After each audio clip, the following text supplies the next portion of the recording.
الأنبياء والمرسلين وعلى آله وصحبه أجمعين.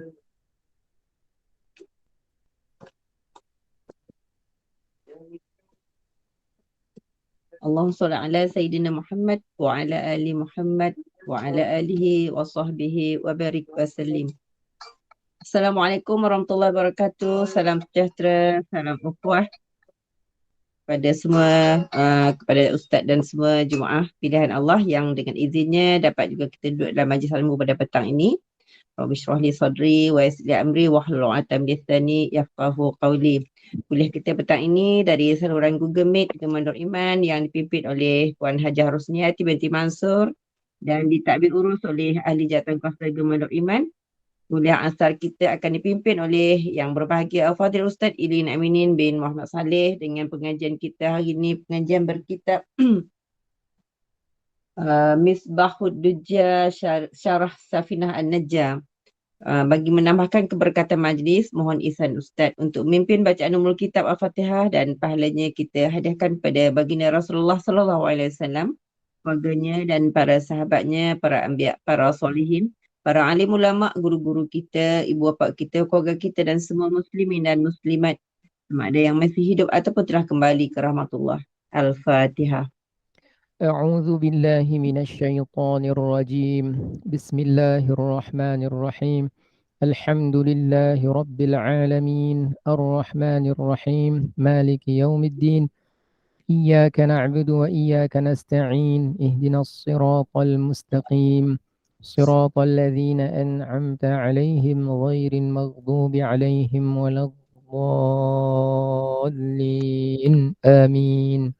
Amin, amin, ya Rabbal Alamin. Dengan ini saya menyerahkan majlis ini kepada Al-Fadhil Ustaz untuk meneruskannya dengan segala hormat dan penuh takzim. Dipersilakan Ustaz. Terima kasih. Assalamualaikum warahmatullahi wabarakatuh. Bismillah, alhamdulillah, wassalatu wassalam ala rasulillah wa ala alihi wa sahbihi wa man walah. Alhamdulillah, hari ini kita sambung. Kita buka kitab Misbahud Duja, syarah kepada kitab Safinah An-Najah. Kita pergi kepada muka surat lepas kandungan, iaitu ada tajuk apa tu? Lepas dah habis kandungan, ada satu tajuk. Muka surat dia tak ada nombor. Apa dia tulis kat tajuk kepala tajuk atas? Transliterasi ada? Transliterasi ada kan? Okey, cantik. Itu maksud penulis bila beliau tuliskan huruf DZ, dia memaksudkan zal. Kalau beliau tulis GH, beliau memaksudkan ghain, huruf ghain. Kalau beliau tuliskan huruf Y, beliau memaksudkan huruf ya. Jadi kalau YA maknanya ya ayyuha. Contohnya lah. Dan seterusnya. Kemudian kita tengok sebelah ada huruf muka surat 1 tapi huruf apa tu dia panggil Roman. Kata pengantar. Yang ni penting kita baca kerana dari sini kita tahu kitab ni tentang apa. Kitab ni tentang apa dan apa sebenarnya di sebalik tertulisnya, terhimpunnya kitab Misbahud Duja. Misbahud Duja. Sebab kata pengantar ni daripada pengarang dia. Siapa pengarang dia? Ustaz Muhadir. Siapa pengarang dia? Ustaz Muhadir. Baik, kata pengarang. Kata pengantar. Bismillahirrahmanirrahim. Alhamdulillahilladzi qawwa bidalaili dinihi arkan syari'ah wa sahhaha biahkamihi furu'al millatil hanifiyah. Ahmaduhu subhanahu ala ma 'allama wa ashkuruhu ala ma an'ama wa ashhadu an la ilaha illallahul malikul haqqul mubin wa ashhadu anna sayyidana Muhammadan 'abduhu wa rasuluhul mab'utsu rahmatan lil 'alamin al-qaila man yuridillahu bihi khairan yufaqqihhu fid din sallallahu alaihi wa ala alihi wa ashabihi salatan tansharihu biha as-sudur wa tuhawwinu biha al-umur wa tankashifu biha as-sutur wa sallama tasliman kathiran ma damatid duhur wa ba'd. Itu bahasa Arab tu dia memang tak ada baris. Tapi Tapi yalah, saya ada belajar sikit-sikit, bolehlah baca dengan baris dia. Kita tengok bawah tu. Alhamdulillah, segala puji bagi Allah yang maha bijaksana lagi maha berkuasa. yang telah mengurniakan taufik dan hidayahnya kepada hamba yang sangat dhaif ini. Soalan saya, siapa hamba yang sangat dhaif ni? Bismillah. Penulis saya. Penulis.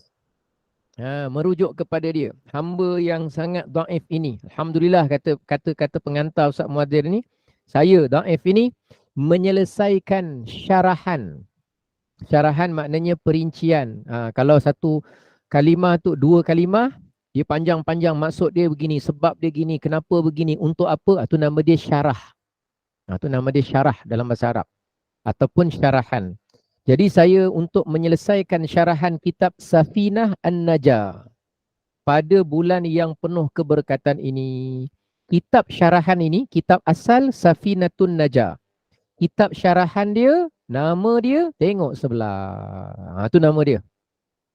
Jadi kalau orang tanya, engkau, aku dengar engkau ikut kelas Gema Nur Iman . Aku ikut kelas Gema Nur Iman. Yang petang-petang tu aku tak sempat lah ikut. Engkau tak sempat. Yang petang tu hari Selasa belajar kitab apa? Alah, nama dia kitab coklat. Astaghfirullahalazim. Kitab coklat dia panggil. Memanglah kulit dia warna coklat. Habis kalau tahun depan cetakan tukar warna lain, dah hilang kitab.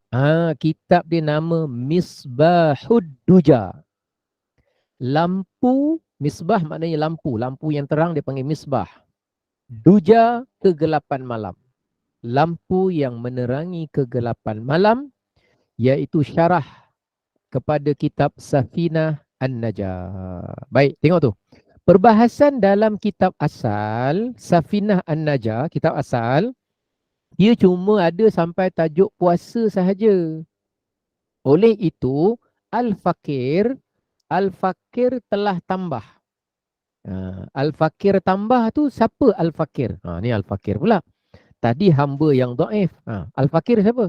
Penulis lah. Penulis lah. Betul, tepat. Kenapa penulis dia gelar diri dia Al-Fakir? Al-Fakir maknanya orang yang fakir. Kenapa dia gelar diri dia Al-Fakir? Maksud fakir ialah orang yang memerlukan. Asal makna fakir. Jadi kalau orang fakir miskin, kerana dia amat memerlukan. Perlukan makan, perlukan duit. Dia sangat memerlukan. Jadi namanya kita sebut golongan fakir. Dalam bab ilmu, orang yang sangat haus ilmu, sangat merasa diri dia tak cukup ilmu, sangat gairah pergi ke mana-mana majlis ilmu, hari-hari minta ilmu, orang itu adalah merujuk dirinya, saya ni Al-Fakir. Saya ni tak ada ilmu dan sangat perlu kepada ilmu. Jadi dia bukan fakir duit, tapi fakir ilmu. Baik, merujuk diri sendiri. Jadi kalau kita tengok ada orang, dia sebut saya Al-Fakir belum pernah sampai ke Mesir, tapi Al-Fakir dah sampai. Kita kalau yang tak biasa, Al-Fakir ni siapa pula? Ni menantu dia yang mana? Bukan menantu dia, diri dia. Menggelar diri Al-Fakir. Baik. Oleh itu, Al-Fakir, maknanya Ustaz Muhadir sendiri, dia tambah tajuk. Safinah Najah sampai puasa saja, dia tambah tajuk kepada haji dan umrah. Kerana dengan cara merujuk kepada kitab Matan Ghayah wa Taqrib, syarah Matan Ibnu Abi Suja', karangan Imam Abu Suja', dengan syarahan daripada kitab Kifayatul Akhyar. Dan tambahan syarahan lain untuk melengkapkan rubu' al-ibadah. Jadi beliau buat penambahan sisipan untuk lengkapkan. Bukan bermakna yang dulu tak cukup, tapi nak sesuaikan dengan keperluan. Okey. Tengok ni. Untuk edisi, Ustaz, kenapa kita nak kena tahu benda-benda ni semua? Supaya kita tahu salah satu daripadanya betapa sukarnya nak susun buku ni. Buku ni harga dia berapa harga dia? Masing-masing beli berapa harga dia? Harga dia berapa? RM45. 50. RM45. Tapi nak sampai dapat tahap menulis satu buku ni, tengok dia pergi berapa kitab, dia pergi berapa guru, dia pergi berapa negara, dia belanja duit berapa hari, berapa bulan, berapa jam, dekat mana, belanjanya tak bukan puluh-puluh ribu, malah lebih. Jadi supaya sebenarnya kita menghayati betapa besarnya. Yang kita bayar cuma RM45 saja. Jadi kita tengok mujahadah. Oh macam tu dia ambil dari kitab sini, dia belajar dari guru sini. Guru sini mencadangkan dia supaya tambah bab ini. Macam itulah. Jadi kita menambah rasa syukur kita dipertemukan dengan nikmat ilmu yang ada dalam kitab ini. Dan lebih menjadikan kita ta'zim, hormat dan adab kepada penulis-penulis dan ulama-ulama sebelum kita dalam menghimpunkan ilmu. Bayangkan kalaulah kita tidak jumpa orang ini sebagai asbab dia himpunkan ilmu, mungkin saja antara kita dengan ulama silam kitab bahasa Arab terputus. Sebagaimana kita pernah hidup dalam fasa terputus ilmu. Bukan sebab kita ni, kita tak jumpa kitab yang mana. Misbahud Duja pun sekarang baru kita dengar. Safinah An-Najah tipis je kitab dia. Dipelajari di negara Arab timur ke barat. Dipelajari di banyak tempat-tempat pondok. Dan dipelajari sebenarnya di peringkat sekolah rendah. Di peringkat 7 tahun. Sebelum balik ni semua kena settle. Jadi kitab yang sepatutnya kita selesai dengan lebih awal, tapi kita mungkin dapat ketika sedikit terlewat berbanding orang lain. Tapi ada orang yang sebelum kita jumpa kitab ni, dia memikirkan. Dia pergi negara Arab, dia jumpa syekh ni, kitab ni banyak faedah, dapat menyelamatkan kejahilan orang. Dia fikir macam-macam dan dia buat macam-macam bertahun-tahun. Akhirnya dia himpunkan menjadi satu kitab. Dia buatlah ikhtiar dia, inisiatif dia, buatlah kitab Misbahud Duja. Dapatlah saya berkenalan dengan Ustaz Muhadir dalam beberapa sesi pengajian dan sebagainya. Dan belajar sama, duduk sama dalam pengajian talaki pun pernah. Saya belajar dengan dia pun sendiri pernah. Dan sampailah kepada tangan kita hari ni dapat kita belajar. Jadi orang ni kumpulkan bertahun-tahun. Jadi alhamdulillah. Jadi kita belajar ni sebenarnya, oh macam tu rupanya nak buat buku ni macam tu ya. Sekurang-kurangnya kita dapat faedah dia insya-Allah.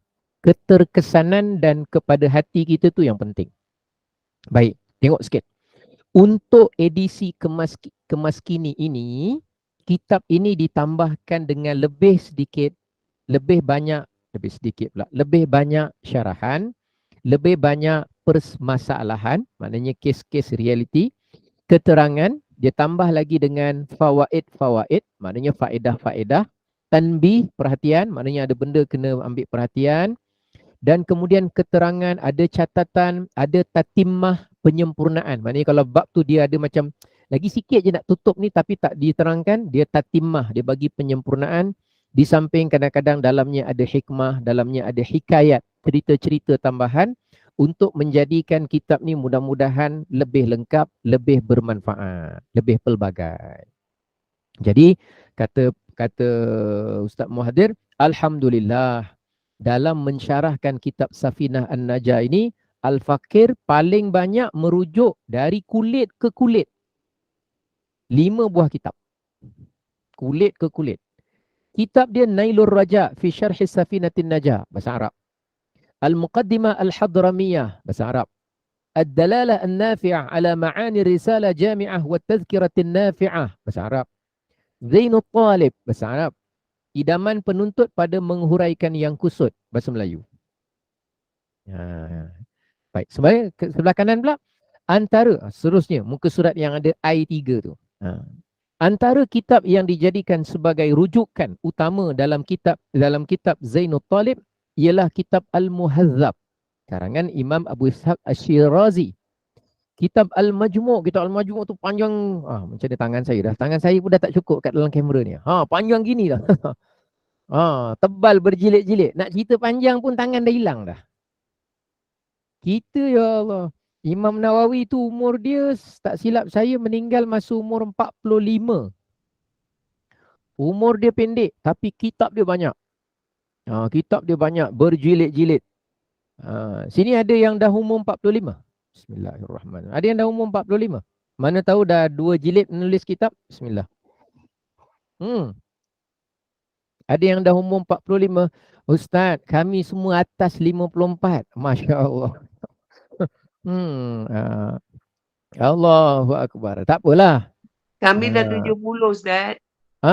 Dah 7 series. 70 7 series tu kalau BMW tu yang paling laju lah kira-kira. Ustaz, doa dapat belajar dari kulit ke kulit pun Alhamdulillah Ustaz. Nak menulis. Allahu Akbar. Itulah.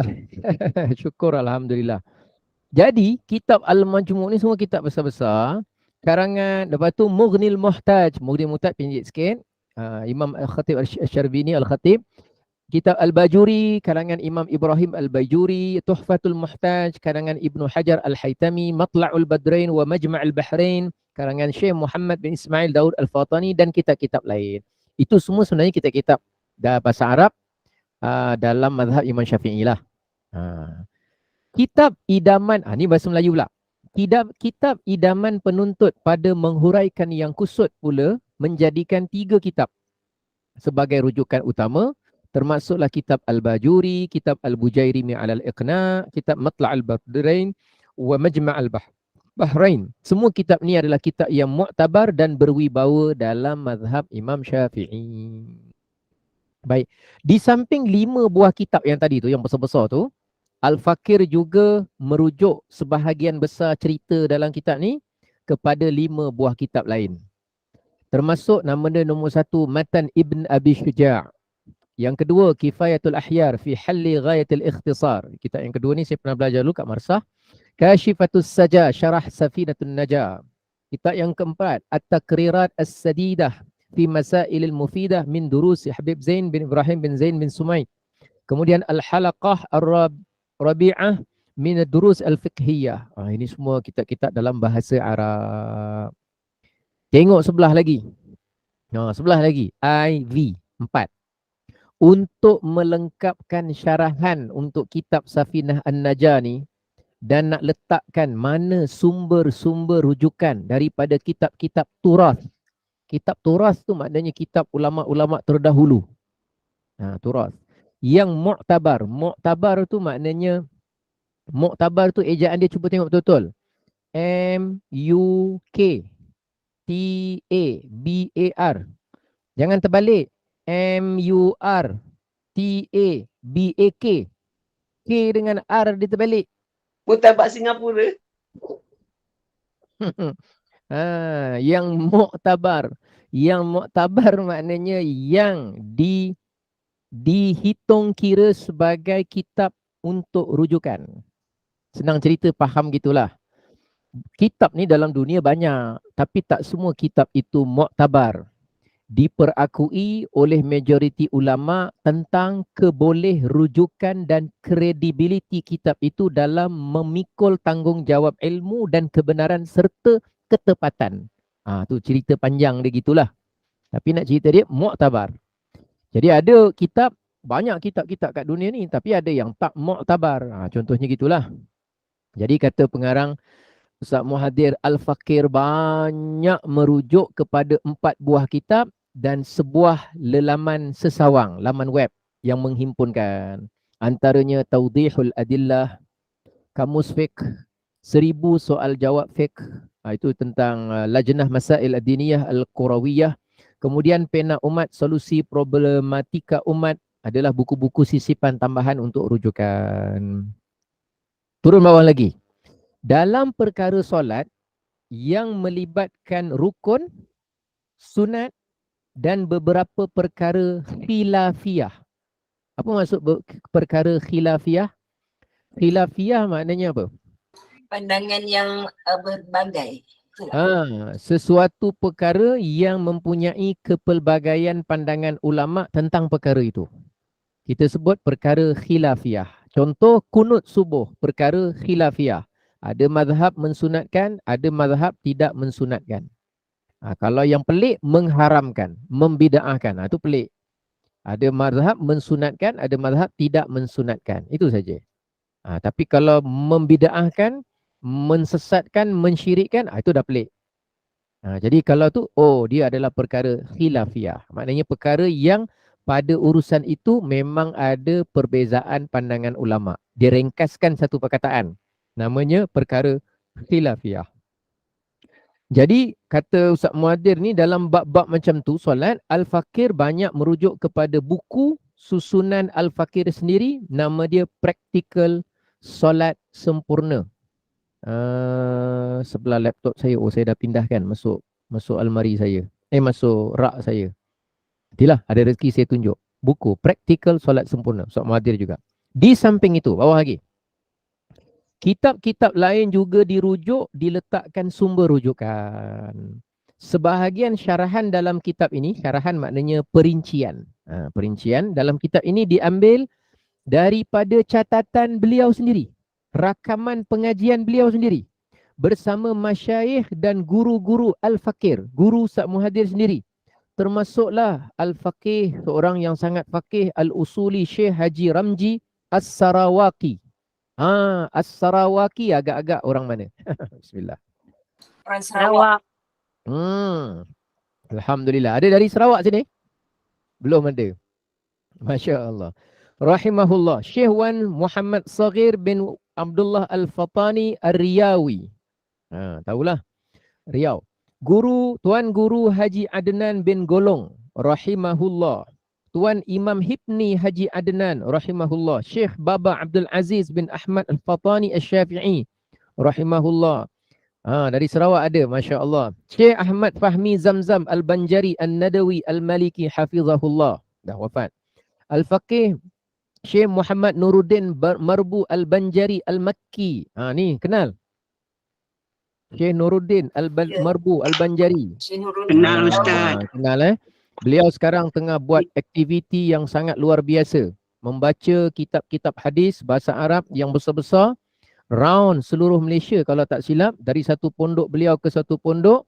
Semua diberi peluang kepada orang yang fleksibel untuk ikuti bacaan hadis. Nama dia Majlis Sama'al Hadis. Majlis mendengar hadis. Dia baca dengar, dia baca dengar.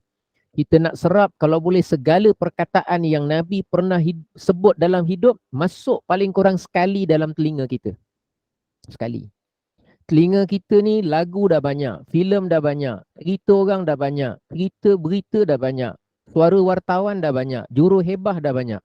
Tapi kita belum melawan jumlah perkataan manusia yang masuk dalam telinga kita ni. Yang mana kita nak perkataan makhluk selain daripada Nabi tu kita nak sikitkan dia, nak banyakkan perkataan yang lain terutama daripada hadis Nabi SAW. Beliau punya mujahadah tu sampai begitu. Sekarang sedang berlangsung. Itu. Ni orangnya. Syekh Nuruddin Marbu Al-Banjari Al-Makki. Itu Kemudian Al-Fadil Ustaz Muhammad Azam bin Ibrahim hafizahullah, Al-Fadil Ustaz Manshot bin Mamad hafizahullah dan lain-lain. Semoga Allah balas jasa mereka dan tinggikan martabat mereka di sisi Allah. Amin. Dan secara khusus pula, tadi secara umum, Al-Fakir dengan penuh ta'zim dan hormat mengucapkan jutaan penghargaan dan terima kasih kepada guru mulia. Guru mulia, iaitu Syekhuna, guru kami. Syekhuna tu maknanya guru kami. Syekh kami, tu kami. Syekhuna, siapa? Al-Alim Al-Faqih Syekh Muhammad Nuruddin Al-Banjari Al-Makki. Okey, tengok. Cuba tengok kulit buku ni belakang. Ke tak sama dengan cetakan saya? Belakang. Bismillah. Ada apa tu? Ada gambar beliau tak? Belakang Gambar Syekh Nuruddin. Syekh Nuruddin ada? Ada? Ya, ada. Okey, maknanya samalah. Saya tak tahu, mungkin kadang cetakan baru dia dah ubah sikit ke apa ke. Itu orangnya. Masa zaman saya di Mesir, beliau masih mustautin di Mesir. Masih mustautin di Mesir. Dan masa tu dia rajin buat pengajian kitab. Dan kitab karangan beliau semua dalam bahasa Arab. Setakat ni setahu saya tak ada bahasa Melayu. Kalau yang bahasa Melayu mungkin terjemahan oleh anak murid. Setahu saya lah. Tapi kalau yang lain semua, saya rasa lebih 10 buku dia tulis. Ataupun kalau bukan dia tulis sepenuhnya, dia tahqiq. Tahqiq tu maknanya dia perincikan dan menjelaskan kitab-kitab ulama sebelumnya. Dan kalau sangat tegas dalam bab adab ilmu, saya suka Sebab daripada dia penyambung kepada lidah ulama dulu, betapa ulama dulu sangat luar biasa adabnya kepada guru-guru mereka. Dan dia mewarisi ketegasan itu. Memang berat, memang tak mudah, tapi dia tak suka orang yang banyak alasan untuk agama. Ramai orang dia tak banyak alasan untuk cari duit. Ramai orang dia tak ada banyak sangat alasan untuk dia makan. Dia sanggup buat apa, janji dapat. Dia sanggup buat apa gini. Tapi untuk sanggup buat apa saja untuk agama dengan ilmu, kata dia mesti lebih tinggi daripada kesanggupan lain. Ada orang dia bila nak makan, bila nak duit, bila nak apa, dia sanggup buat macam-macam. Bila takut rumah tak dibayar, dia sanggup kerja 85 sebab takut ujung bulan rumah kena tarik, kereta kena tarik. Dia suka orang buat agama dengan ilmu lebih dahsyat daripada itu. Dia tak kata yang tu salah. Tapi dia kata kenapa untuk dunia gitu, tapi bila untuk ilmu baru duduk 2 jam, pinggang sakit lah. Bila pinggang sakit tak pergi. Kerja, pinggang sakit, besok pergi lagi. Sebab tak ada cuti lah, sebab nanti kena pecat lah. Jadi dia kata untuk dunia, manusia tak banyak buat alasan. Tapi untuk agama dengan untuk Allah, Tuhan dia, macam-macam alasan dia buat. Lepas tu dia cari helah. Ada tak dalam agama excuse kalau kita tak sihat? Dia cari helah dulu. Dia bukan cari apa yang patutnya aku kena paksa diri aku buat. Mesti melebihi daripada aku paksa diri aku untuk dunia. Dia punya tegas dia train orang macam tu. Tapi sekarang bila dia pergi kepada orang awam, mungkin dia lembut sikit lah. Sebab tak semua orang awam begitu. Tapi untuk penuntut ilmu, dia tak ada bagi can. Terlelap sekali dia nampak, jawapan dia keluar dan jangan datang majlis dia lagi. Dia nak uji. Kalau orang tu kata, sudahlah, kalau Syekh memang dah tak nak aku, sudahlah. Maknanya orang tu memang dah tak nak. Tapi kalau budak yang betul-betul nak, dia terlelap, pernah berlaku terlelap, kena halau, malamnya datang rumah Syekh, ketuk pintu, minta maaf, minta supaya Syekh suruh dia buat apa saja dia akan suruh buat. Biasa budak yang ada tawaduk macam tu, biasanya setelah beberapa tahun ke hadapan, biasanya jadi anak murid kesayangan. Dia bukan nak mengharapkan orang datang kepada dia, tapi datang kepada Allah dengan hati yang bersih, dengan adab yang tinggi. Setelah dapat train macam tu, setelah itu dia okey saja. Tapi tegas dia tu luar biasa. Kalaulah, na'udzubillah, kalaulah beliau kembali ke rahmatullah satu hari nanti, saya bimbang tidak ada orang yang lain yang setegas itu nak menyambung. Sebab sebahagian kita, kadang kita takut tegas, nanti anak murid tak suka, nanti orang tak minat, nanti peminat lari, nanti orang yang mengikuti rasa tak sedap hati. Dia tak ada sifir tu. Siapa yang Allah hantar ke jalan yang sama, maka Allah akan hantar. Dari seluruh dunia pun orang akan datang. Itu cara dia berfikir macam tu. Jadi orang suka tak suka bukan urusan dia. Dia nak train orang betul-betul supaya orang itu jadi orang yang benar-benar suka dan cinta kepada Allah, dan mudah-mudahan Allah juga cinta kepada dia. Macam tu. Dia punya bab ada. Dia boleh duduk dalam keadaan tahiyat awal, duduk iftirash, duduk tahiyat awal, belajar tanpa bergerak kaki, dia boleh stay 3, 4, 5 jam. Kerana guru kat depan, dia duduk gitu. Orang lain mungkin dah sesemut, kaki dah tak rasa, mungkin dah ni. Dia duduk. Selagi depan tak ada suruh bangun, tak ada suruh apa, dia duduk kat situ. Zaman dia belajar dululah. Dia train, dia latih. Sebab dulu guru dia juga yang melatih dia begitu. Jadi luar biasalah orangnya. Luar biasa. Luar biasa tu dari sudut kesungguhan dia. Kesungguhan dia dalam urusan agama. Orangnya kalau kita tengok, mungkin kita tak tahu, tak dapat tengok dia punya tapi sentuhan dia lah. Dari segi mentarbiah, dari segi cakap, dari hati dia sendiri dan sebagainya. Saya fikir untuk ulama dalam rumpun Melayu Nusantara ni, beliau orang Banjar dari Amuntai tak silap saya. Lepas tu duduk di Mekah lama dari kecil sampai remaja belia dekat Mekah, kemudian sambung belajar di Mesir, kemudian mengajar juga di Mesir dan kenal dengan beberapa ulama di Mesir, kemudian balik ke Indonesia, kemudian berkahwin pula dengan orang Malaysia. Kemudian begitulah. Jadi dia ada Mahat Zain dekat Janda Baik, dia ada Mahat cawangan dia dekat Sarawak, ada dekat Keluang, adalah yang anak-anak murid dia yang dia bangunkan. Itu sedikitlah cerita beliau. Ustaz pernah berguru dengan Syekh Nuruddin. Lama mana? Masa kat Mesir saya datang, pengajian dia semua saya ada lah. Kita orang Ha, ha. tumpang tempias yang ada pada Ustaz. Saya pun tumpang tepi. Saya tak sepenuhnya sebab masa saya datang beliau pun dalam fasa-fasa hujung. Tapi masa saya datang dia masih ada. Tapi setelah saya belum habis di Mesir, beliau dah banyak di Malaysia dengan Indonesia. Tapi sesekali dia buat daurah sebulan. Daurah tu maknanya kursus intensif. Maknanya dia datang Mesir sebulan, dia buat pengajian. Kalau dia buat pengajian contoh dekat rumah flat, tingkat, rumah-rumah negeri dia panggil. Satu rumah negeri tu contoh ada 6 tingkat. Dia buat kat tingkat 5, nanti penuh lah pelajar-pelajar daripada atas tingkat 5 turun bawah kat tangga sampai kat lantai bawah. Pasang skrin, pasang apa, supaya pengaji gitu lah. Bila dia buat pengajian je, mula-mula nanti penuh lah, melimpah-limpah daripada satu tingkat masuk tingkat bawahnya lagi. Lepas tu pasang siapa nak dapat yang floor yang dia ada tu, kena datang awal lah jawapan dia. Kalau datang lambat, wassalam lah, duduk tangga lah. Duduk kat tangga, pegang kitab, dengar lah. Speaker ada. Lagi lambat, duduk bawah sekali lah. Dekat bawah, kat lantai, kat luar.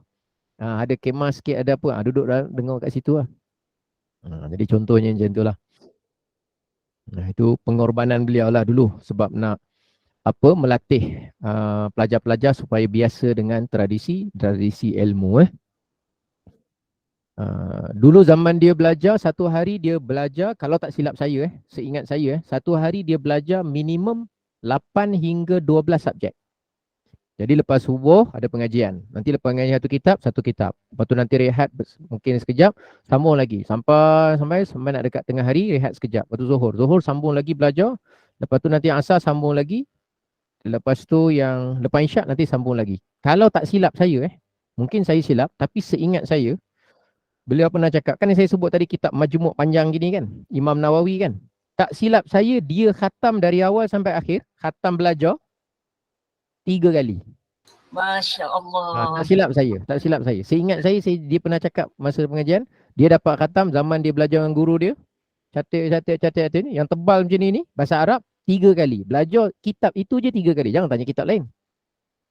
Jadi memang belajarnya dari selagi ada nyawa. Jadi dia ulang belajar tu 3 kali. Kira dia luar biasa lah, nak habis kitab tu bukan senang. Lagi satu mujahadah guru dia. Guru dia yang nak mengajar, yang nak apa dan sebagainya. Tak silap saya, Syekh Hassan Masyad, Syekh Ismail Usman Zain tu antara nama-nama yang masa beliau menuntut ilmu tu, masa tu di Mekah. Okey, baik, kita kembali cerita. Kita ringkaskan ni, nak cerita ni. Sebab tu bila kita tahu di sebalik kitab tu sedikit dan apa kelebihan-kelebihannya. Jadi tak sama kalau kita beli, kita baca macam tu saja, memang beza lah, ada beza sikit. Dan memang beliau orang yang kita sebut sebagai bersungguh-sungguh lah. Bersungguh-sungguh. Beliau selalu isikan, kalau bersila depan guru, jangan kaki tu menonjol ke depan. Tak boleh, dia tak suka. Untuk orang lain urusan dia, tapi dalam bab ni tak boleh. Kalau majlis ilmu, jangan pandang jam, jangan pandang handphone. Dia tak boleh. Orang lain urusan dia, tapi dengan dia begitu. Tak ada cerita pandang, tengok jam. Dah kau apa ni? Syekh ni tak dapat habis, kau apa nak habis ni? Tak ada. Tak ada pandang jam. Kau pandang guru kau pandang kitab. Tu cara dia. Saya pernah ikuti sekali daurah dia masa dia datang kat Perak ni, rumah MB. Ya. Ya Allah, memang saya tak pernah jumpa guru setegas tu. Dia boleh nampak kalau kita bersembang sepatah 2 kata je dengan kawan. Dia suruh keluar. Keluar. Dia masuk je. Itu dah kira paling lembut dah tu. Ya, siapa pegang handphone memang kena halau lah, saya cakap betul. Saya tak pernah jumpa guru tegas dan rasa aura takut duduk dalam kuliah dia. Masya Allah. Tapi kalau dia tak buat gitu, nanti orang datang 1 jam, engkau belajar apa? Ya. Tak adalah, aku tak ingat lah. Tapi kalau dia tegas 1 jam, rasa macam teringat sampai setahun, teringat 2 tahun. Jadi dia tak nak, dia bukan suruh orang hormat dia. Dan dia pun tak ada urusan untuk orang hormat dia dah. Kalau orang tak suka pengajian dia, orang tu nak tinggalkan dia pun tak ada masalah pada bagi dia. Dia dari dulu dia gitu, bukan sekarang. Bukan setelah terkenal sekarang. Dari dulu, dari dia buat dekat sana lagi. Jadi tujuan dia supaya yang menuntut ilmu ni semua kualiti. yang hormat kepada ilmu, hormat kepada adab, hormat kepada para ulama, adab dengan ilmu. Dia nak begitu. Jadi dulu dia dapat yang itu, dia dapat yang begitu, tapi sebahagian orang yang konon-konon nak buat begitu ada, tapi kadang-kadang cara dia lain pula supaya hormat diri dia. Itu ada satu masalah lain pula. Jadi macam mana nak cari jalan tengah? Bukan aku suruh korang semua hormat kat aku atau memuja ngangkat-ngangkat aku, bukan. Tapi aku suruh buat tu kerana urusan ini, urusan ilmu ini. Dia nak macam tu orang faham. Tapi cara dia ada proses lah. Kalau orang macam ni, pendekatan dia begini. Macam tu lah. Dan syukur apa Allah pertemukan kita dengan orang yang macam tu. Dan saya macam saya cakap tadi lah, saya agak risau kalaulah di masa akan datang tidak ada orang yang kita sebut setegas yang sama atau lebih di rumpun kita lah menyambung itu. Saya agak risau sikit sebab kita bimbang generasi akan datang, bila dia belajar, bila dia mula dapat satu pencapaian dalam bab ilmu agama, sijil ke, master ke, PhD ke, ataupun jawatan ke apa ke, dia dah mula bawa keakuan dalam urusan agama. Dah tak boleh nak handle diri sendiri. Hilang dia punya adab dia, cara dia komen dengan kitab ulama dah jadi macam lain. Cara dia ulas pendapat-pendapat para ulama, diingatkan mazhab-mazhab ulama-ulama punya pendapat tu macam kawan-kawan yang jual pisang goreng punya pendapat. Dia boleh tolak macam tu, dia jadi lain. Jadi dia punya nilai hormat, adab, takzim dia dah jadi hilang. Walaupun orangnya dalam bidang agama, walaupun orangnya berjawatan, walaupun orangnya banyak belajar, walaupun sijilnya tebal-tebal, tapi adab yang sebenar, tawaduk tu dia hilang. Benda tu yang susah. Belajar ni tak susah sangat. Nak lawan hawa nafsu tu yang susah. Tentang jadi pandai, orang kafir ramai pandai. Bukan kata orang Islam. Orang kafir yang tak Islam, yang pandai ramai.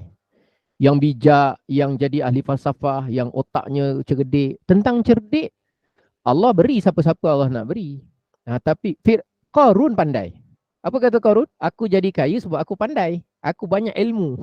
Jadi tentang pandai kita tak pelik. Tapi susahnya nak membentuk yang itulah. Jadi beliau punya sentuhan tu kita terasalah ramai di kalangan lepasan-lepasan yang belajar dulu di seluruh Malaysia yang dah bekerja berkhidmat. Cuma yang kita risau generasi yang hari ni, yang ketika mereka pergi ke Mesir, ke Jordan, siapa murabbi di kalangan ulama Nusantara yang membimbing mereka di sana. Walaupun mereka dapat sentuhan guru tertentu di kalangan orang Arab ataupun yang bukan Melayu, tapi untuk membawa suasana Melayu tetapi dengan penekanan adab ilmu dari Timur Tengah, tapi disesuaikan dengan ini, wallahu alam. Tak tahu. Dulu kita ingat Syekh Husni Genting, tapi beliau muda dan kemudian kembali ke rahmatullah kerana tak sihat. Beliau antara yang rajin.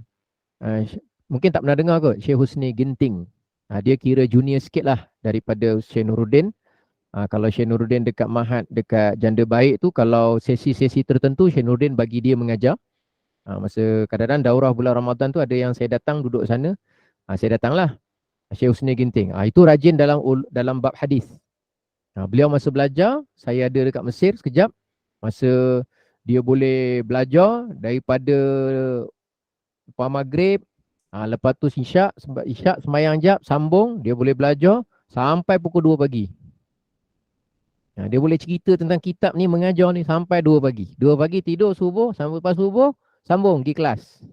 Dia boleh. Lepas tu kalau dia dengar ada ulama hadis yang ada sanad-sanad hadis ke apa ke, sanggup. Asal duit tu cukup-cukup ngam-ngam je, start terus jalan. Naik bas ke naik apa ke pergi.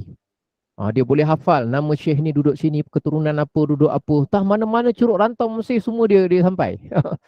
Memang luar biasa. Tak ada penat, tak ada apa. Dia tak ada tanya, dia tak ada fikir tengah hari nak makan apa. Tak ada. Jalan aja. Ada makan, makan. Tak ada makan, sudah. Jalan je. Tapi beliau dia punya hayat dia tak panjang. Beliau meninggal dunia. Sekali-sekala dulu datang selalu Malaysia, Syekh Husni Genting. Dia buat satu kitab tipis, tak berapa tebal macam ni, tentang hadis. Tapi kitab tu nak buat tu Rasanya satu tu nak 30-20 tahun rasa macam tak sempat kot nak selesaikan satu tu. Sebab dia berkaitan dengan sanad. Siapa dia jumpa, orang ni macam mana. Ghayatul Rusuh kalau tak silap saya. Ghayatul Rusuh nama kitab ni. Jadi tu contoh-contoh lah. Saya ni kongsi saja kisah orang baik-baik ni sebagai pemangkin semangat kepada kita lah. Saya nak cerita ni supaya kita tahu bila kita nampak orang yang berkorban dalam bab ilmu, lepas tu kita nampak mujahadah ulama dulu, akhirnya kita ada satu perasaan yang aku buat untuk agama ni sebenarnya belum ada apa-apanya lagi sebenarnya. Kita akan ada perasaan macam tu dan perasaan tu penting.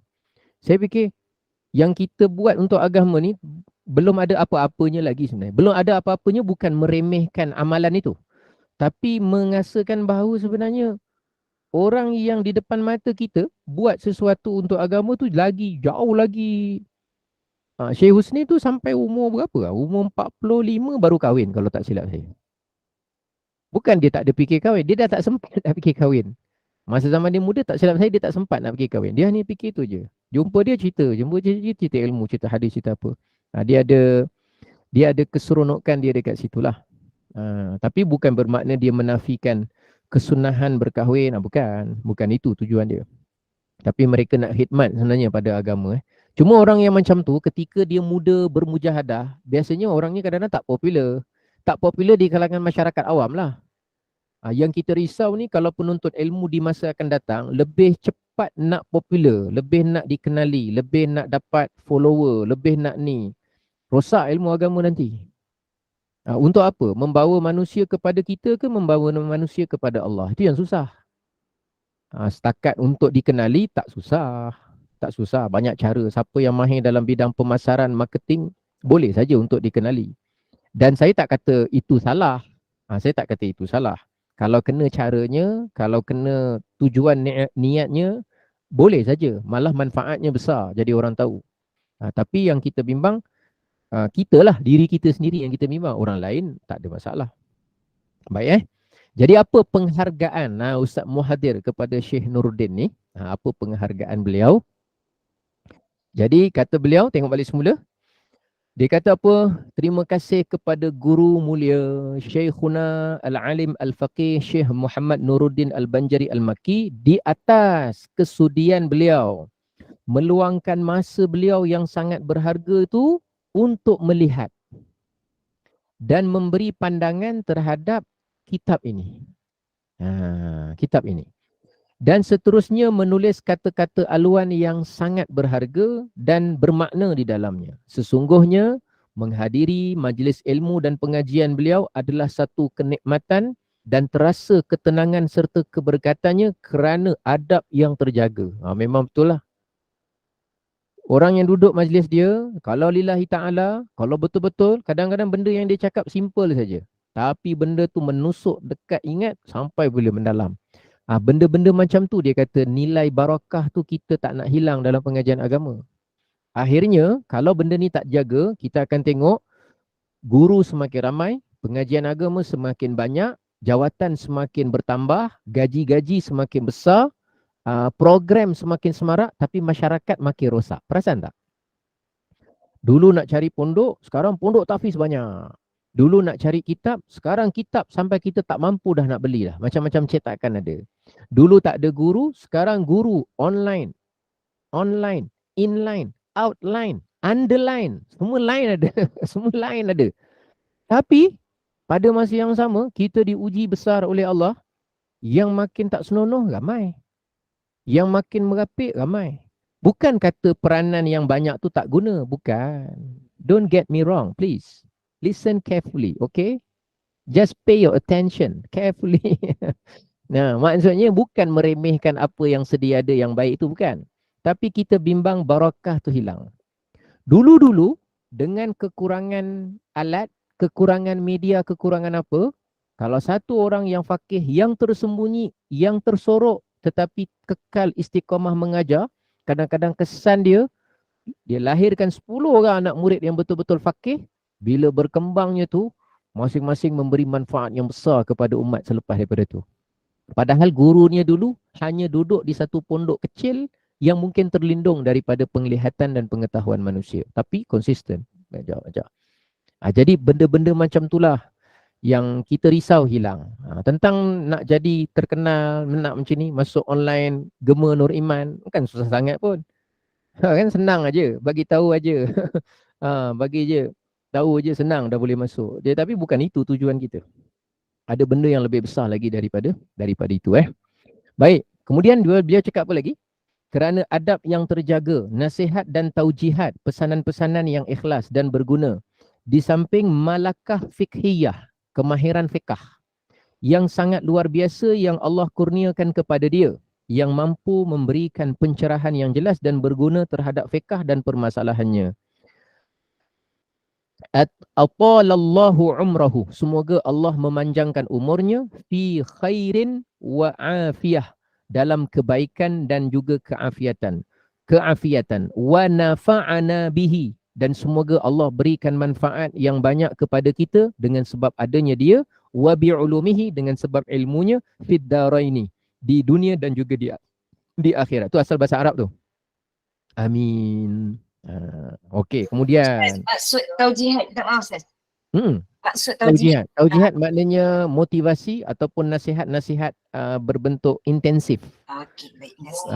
Ataupun kita sebut taujihat ni daripada perkataan wajaha. Wajaha tu menghalakan tuju.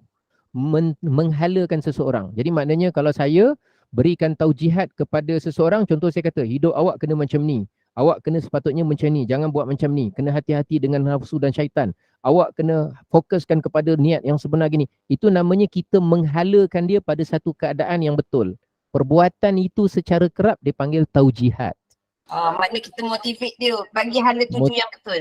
Hala tuju hidup. Okey, baik. Kalau bahasa mudah kita, motivasi kepada tujuan hidup lah. Bahasa mudah terjemahan dia gitulah. Kemudian ucapan penghargaan dan terima kasih juga kita ucapkan, ditujukan kepada fudala'ul masyayikh. Fudala' tu maknanya orang-orang yang utama lah. Antaranya sahibus samaha Datuk Haji Muhammad Tahrir bin Datuk Kiai Haji Syamsuddin, Mufti Kerajaan Johor yang lalu. Sahibul Fadilah Datuk Haji Loling Osman bin Haji Alwi, mantan Mufti Negeri Sarawak, merangkap penasihat Persatuan Ulama Malaysia Sarawak. Di atas kesudian mereka memberikan cadangan, nasihat sebelum buku ini diterbitkan, dan seterusnya menulis kata-kata aluan mereka. Jazakumullah khairal jazak. Semoga Allah memberkati umur dan ilmu mereka serta membantu mereka untuk mempertahankan akidah Ahlus Sunnah wal Jamaah dan menunjukkan ummah ke jalan yang diredai oleh Allah di negara kita lah, Malaysia yang tercinta khususnya, dan juga dunia Islam termasuk Indonesia, Brunei, Singapura, Thailand, Filipina, serumpun Melayu ni semua sekali, dan dunia Islam umumnya. Kemudian lagi, tengok sebelah, Al-Fakir, ucapkan penghargaan kepada sahabat fakir yang sudi meluangkan bahasa membaca, mentashih. Tashih maknanya memberikan pembetulan, memberikan mulahazat. Mulahazat maknanya perhatian-perhatian yang berguna kepada kitab ini. Ustaz Abdullah bin Tahir Al-Qaddahi, sekarang kat Mekah tengah buat haji. Ustaz Abdullah bagus Ustaz lah. Pendakwah bebas Al-Fadil Dr. Ni'ma Jahtia, pensyarah dekat Jabatan Ilmu Wahyu Warisan UIA, kawan Ustaz Muhadir lah. Ustaz Muhadir dulu pensyarah UIA, sekarang dah letak jawatan. Al-Fadil Ustaz Sayyid Salim bin Said Syamsuddin, pensyarah kanan Universiti Sains Islam Malaysia, sahabat beliau. Tidak dilupakan juga tinggi kejujukan kepada Tuan Haji Zakaria Sungai Al-Fadil Ustaz Syafi'i Hashim daripada Jabatan Buku Galeri Ilmu, penerbit ni, di atas prihatin dan sungguhan keduanya untuk buku ni diterbitkan. Penghargaan juga, terima kasih kepada Al-Fadilah Ustazah Nur Hajar daripada Jabatan Buku kerana kesungguhan, ketekunan, kesabaran beliau edit kitab ni keseluruhannya. Nak edit, nak susun supaya nota kaki dia tak lari, page dia nak ikut, page buku ke atas nak sama dengan buku bawah, ada dua. Juga penghargaan kepada Al-Fadhil Ustaz Syaifuddin, juga Jabatan Buku atas kesudian beliau baca, tasihkan kitab ni. Orang yang nak buat cetak ni nak jaga ejaan apa semua, baca, sehingga dia menjadi seperti apa yang ada dekat pembaca budiman sekarang ini. Mudah-mudahan Allah membalas jasa para a'immah. A'immah tu dia plural kepada imam-imam, ulama-ulama. Fuqaha, para ahli fiqah. Ulama, orang alim. Yang mengaram kitab-kitab fiqah yang disebutkan dalam buku ni. Kitab-kitab fiqah yang besar tu, jadi kata beliau, tanpa kitab fiqah besar tu, buku ni tak jadi. Kitab-kitab itulah.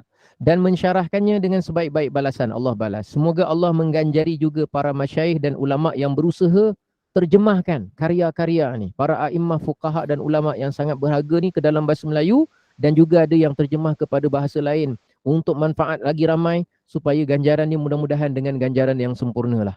Kita kerja kita panjangkan lagi. Macam saya, kitab pun tak ada. Kitab pun tak ada, karangan pun tak ada. Ini sebab tak tahu lah sebab apa sebab malas ke, sebab banyak sangat alasan ke, wallahu alam. Sebab kekurang mampuan ke apa ke. Kemudian sebelah tengok, semoga Allah berikan ganjaran yang sempurna. Ni adab seorang pengarang ni, dia beri terima kasih dan merasa syukur diberikan peluang dan orang-orang soleh menjadi asbab dia dapat tulis. Kadang satu orang tu dia kata, aku dapat tulis ni kerana doa guru aku. Guru aku mendoakan aku dapat menulis kitab. Ada sebahagian yang mengatakan ini kerana alhamdulillah guru aku menasihati aku. Ada yang guru aku memerintahkan aku untuk menulis kitab kerana dia letakkan kepercayaan aku dapat amanah menulis kayak gini.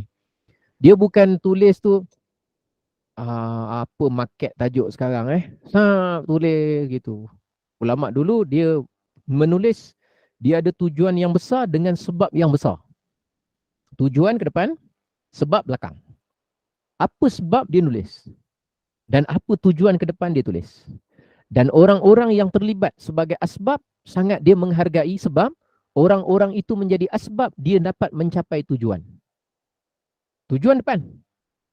Tujuan nak kena setting dulu, kemudian menemui asbab yang kuat untuk tujuan itu dicapai. Baik, tujuan yang paling baik sekali adalah tujuan mendapat redha Allah dan tujuan akhirat. Itu tujuan yang paling bernilai sekali. Kita buat apa pun, kalau kita ada tujuan yang seperti itu, ketahuilah apa yang kita buat itu memiliki satu tujuan yang besar. Tapi untuk sampai kita bertujuan dengan betul-betul solid tujuan itu, perlukan ilmu juga. Kalau tidak, macam mana orang buat satu, dia kata, saya tujuan akhirat. Belum tahu. Sekali diuji orang maki-maki hamun, menangis. Lah, kata tujuan akhirat. Kalau tujuan akhirat, kenapa menangis? Kalau tujuan akhirat, maki ke, puji ke, jalan je terus. Sebab tujuan belum sampai. Rupanya tujuan dia supaya orang puji. Tak dapat, orang keji, menangis. Jadi, bukan salah menangis secara total. Bukan itu maksud saya. Tapi, tujuan saya kan bukan untuk orang menangis atau untuk orang ketawa. Diingat balik semula tujuan. Dan nak mencapai tujuan yang ke depan tu, kita juga perlukan kepada asbab dia. Asbab dia, kita kerana ada ilmu tu lah kita faham tujuan. Ilmu tu dapat daripada siapa? Dapat daripada para ulama. Para ulama ni dapat daripada siapa? Bersambung-sambung sampai kepada Rasulullah. Kalau bukan kerana asbab-asbab yang banyak-banyak ni, kita pun tak kenal apa tujuan kita. Dan kalau kita sendiri pun tak berapa jelas dengan tujuan kita, maka asbab-asbab ni tak dapat nak mendorong, menolak kita untuk menuju kepada tujuan. Dan bila mereka dapat nikmat seperti itu, mereka dah tak ingat apa dah tentang dunia ni, dah macam dah apa kata, tawar hati lah. Dia bukan benci, dia dah tawar hati dah. Dah macam, apa nak cakap? Tawar hati lah. Bahasa yang paling mudah sekali kita faham, tawar hati lah. Dan tak kisah lah, tak heran lah dunia buat apa pun.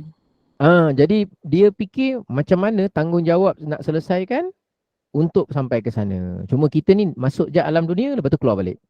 Singgah sekejap, keluar balik. Jadi masa singgah ni selesai. Jadi orang-orang yang macam ni lah yang perlu kita, kita sebut mujalasah dalam bahasa Arab. Maknanya kita kita dapat menadah dan sebagainya. Dan sementara sebahagian mereka ni masih hidup, maka manfaatkanlah sebaik-baiknya. Dan dengan mereka, kita mungkin akan sampai dan berkenalan pula dengan orang-orang soleh yang lain yang tidak berada dalam persada orang awam pada saat ini.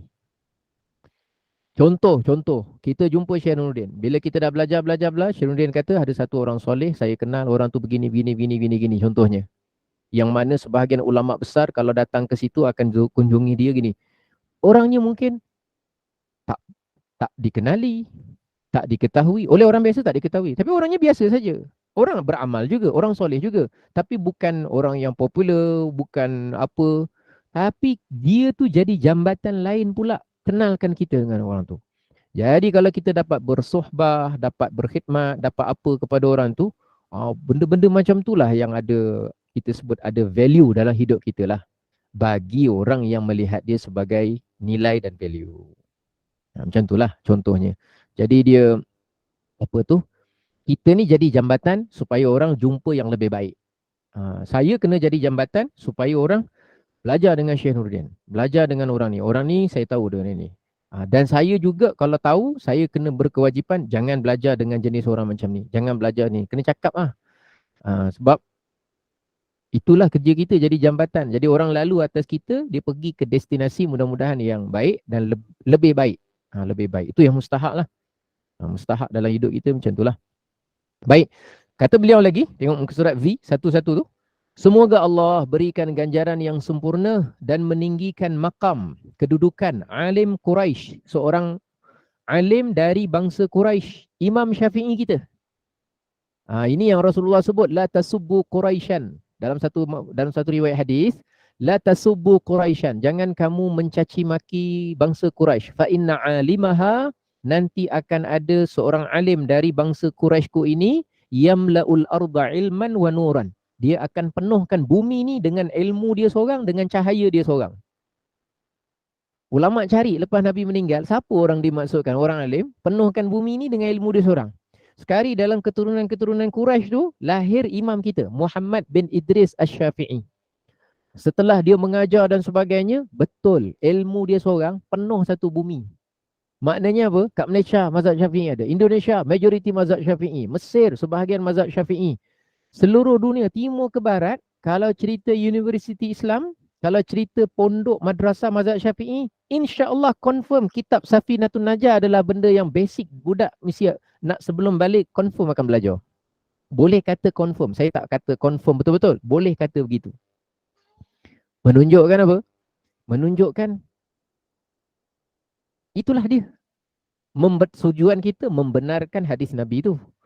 Tapi Rasulullah tak cakap lah namanya Imam Syafi'i. Tapi oleh kerana majoriti ulama optimis meletakkan orang yang dimaksudkan adalah Imam Syafi'i, maka saya pun begitu jugalah.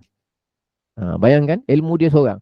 Jadi agak-agak ilmu bermanfaat sampai 1445 Hijriah nak masuk ni, agaknya macam mana agaknya?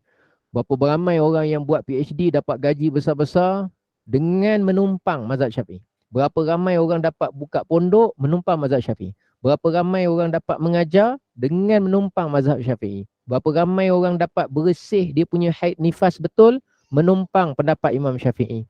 Berapa ramai orang yang selesai faraid dia menumpang mazhab. Berapa ramai orang yang sah solat menumpang mazhab Syafi'i. Berapa ramai orang yang muamalat dia sah, korban dia sah menumpang mazhab. Berapa ramai timbangan amal dia tak dapat nak bayangkan. Serah pada Allah.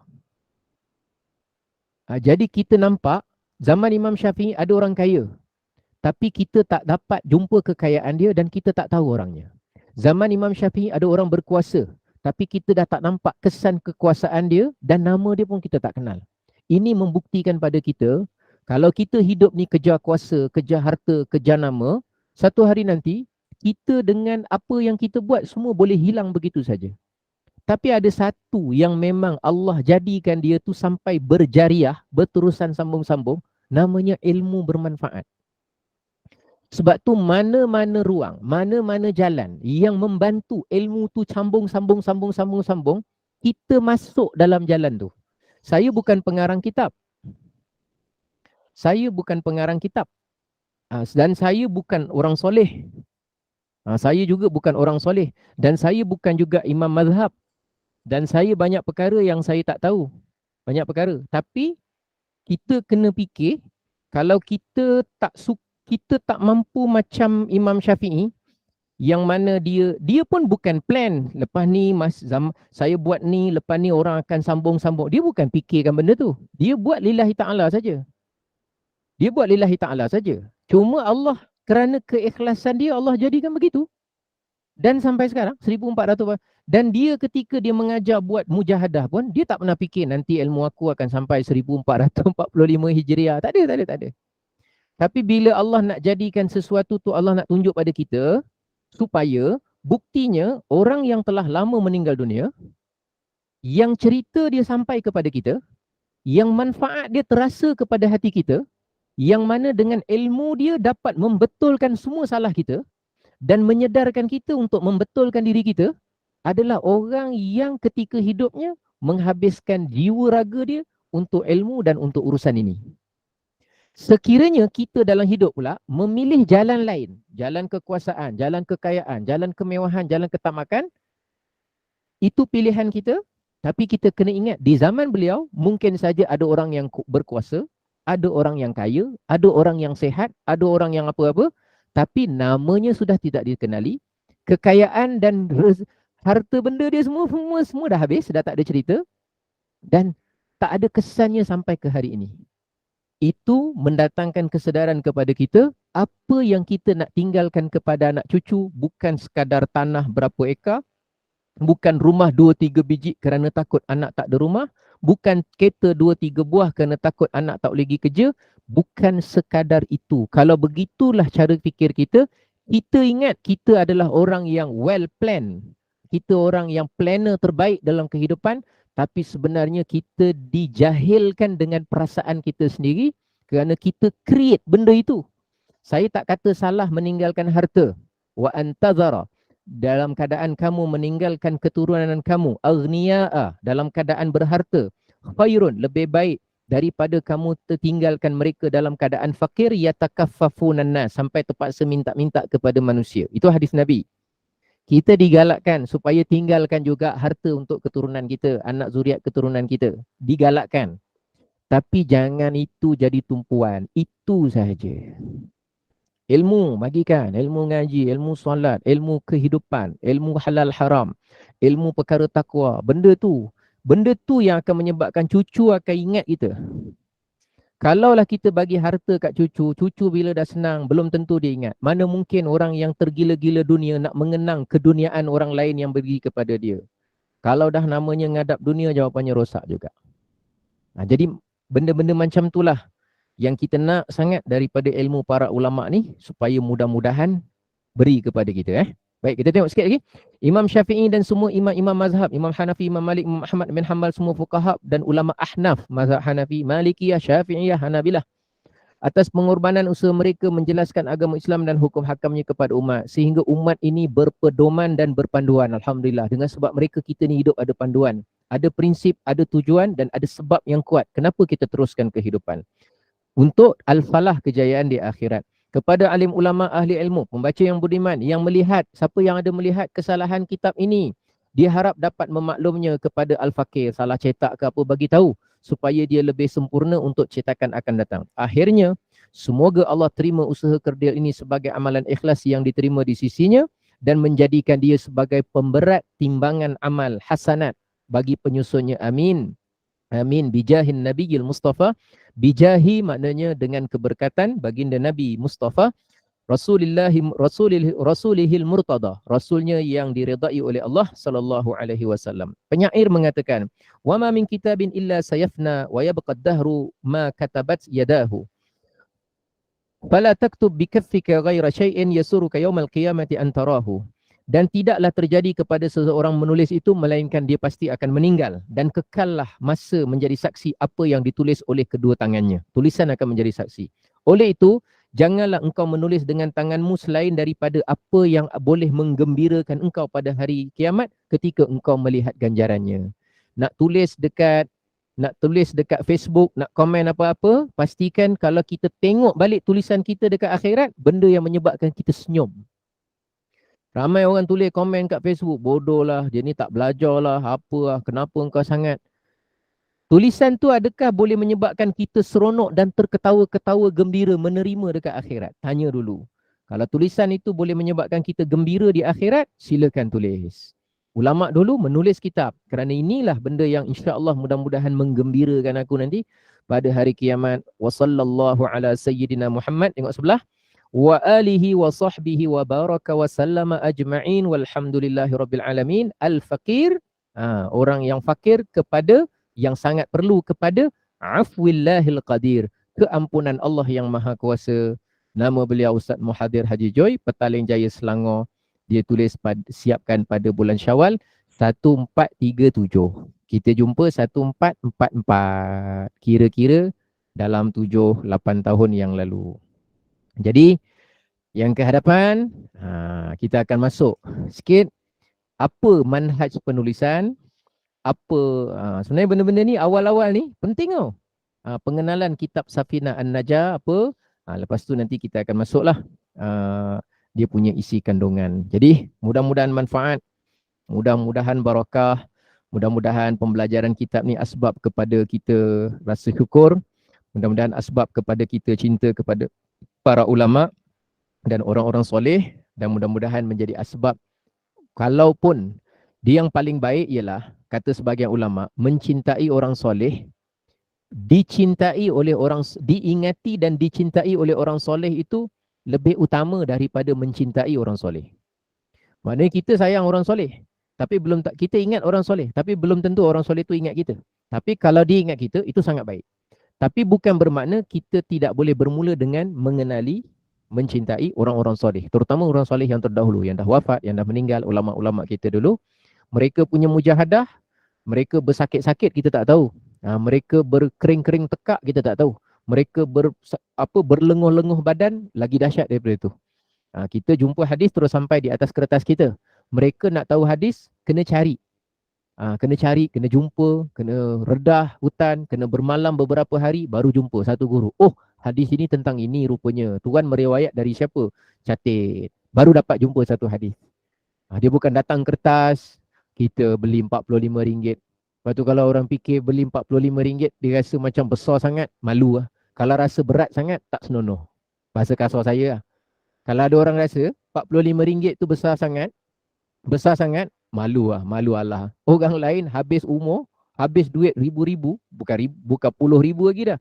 Dengan belanja kapal terbang, dengan apa semua, korbankan. Yang ada kahwin lambat, yang ada begini, yang ada sampai mak dia pun redakan aja lah, tak apalah, dia korbankan, tak sempat ziarah mak apa semua balik kerana nak tunaikan tanggungjawab fardu ain kepada dia, fardu kifayah kepada umat. Jadi kita kalau RM45 tu kalau terasa besar, malu lah. Kalau terasa berat, nama dia tak senonoh lah. Bahasa kasar saya tak senonoh lah. Rasa berat RM45 memang tak senonoh lah. Jadi tak apalah, mudah-mudahan jadi semangat kepada kita dan mudah-mudahan Allah kabulkan hajat dan doa kita. Sekian dahulu, selamat menjalani ibadah 10 pertama di bulan Zulhijjah. Dengan itu, saya kembalikan semula kepada pengacara majlis. Silakan. Alhamdulillah. Alhamdulillah, syukur pada Allah. Ya, kita berjalan lancar dengan pengenalan, dengan penulis buku dan rujukan kitab-kitab yang digunakan oleh Al-Fadil Ustaz Mahathir bin Haji Jo dengan nama-nama kitab besar yang menjadi ilmu baru pada kami Jemaah Jumanul Iman. Moga kita semua mendapat redha dan rahmat Allah dan barakah ilmu dalam mempelajari kitab-kitab ini. Moga kitab ini menjadi penyuluh menerangi kegelapan hati kami seperti lampu yang menerangi malam. Allah Akbar. Dari situ rasa macam kami ni orang awam yang kosong dada mencari ilmu di hujung usia. Tak tahu nak apa Ustaz, cuma boleh kata Alhamdulillah menjadi pilihan Allah untuk duduk dalam majlis ilmu ini. Terima kasih Ustaz mengajar cara mula membaca kitab, mula dengan yang pertama dan membaca tiap bait tulisan penulis kita. Subhanallah, ini kuat ilmu buat saya. Kita tangguh pengajian kita. Terima kasih Ustaz. Terima kasih semua jemaah. Saya mau ke Komando Imam. Mohon maaf anda ada sebarang kekurangan dalam majlis kita ini. Segala yang baik itu daripada Allah dan yang buruk itu adalah daripada kekurangan kami sendiri. Bagi menutup majlis, mohon Ustaz bacakan doa penutup Tazah Kafarah dan surah Al-As dan saya akhiri dengan wabillahi taufiq. Wassalamualaikum warahmatullahi wabarakatuh. Waalaikumsalam warahmatullahi wabarakatuh. Subhanallahumma wa bihamdihi. Alamak Ustaz, kejap sebelum Ustaz baca doa sikit saya nak tanya pada muka surat 2. Hikmah dan hikayah. Hikayah tu maksudnya macam hikayah cerita. Kadang-kadang dia cerita dulu Imam Ibnu Hajar, dia ada kisah dia bersama Yahudi tanya dia gini. Ada selit sikit lah cerita tentang seseorang. Cerita maknanya okey macam riwayat lah. Betul. Okey. Baik, terima kasih Ustaz. Minta maaf tak pandai bahasa Arab, kena jelas dulu sebelum berjalan. Sama baik insya-Allah. Subhanakallahumma wa bihamdika asyhadu an la ilaha illa anta astaghfiruka wa atubu ilaik. Bismillahirrahmanirrahim. Wal 'asr innal insana lafi khusr illa alladhina amanu wa 'amilus salihati wa tawasaw bil haqqi wa tawasaw bis sabr. Sadaqallahul azim. Terima kasih semua. Terima kasih Ustaz.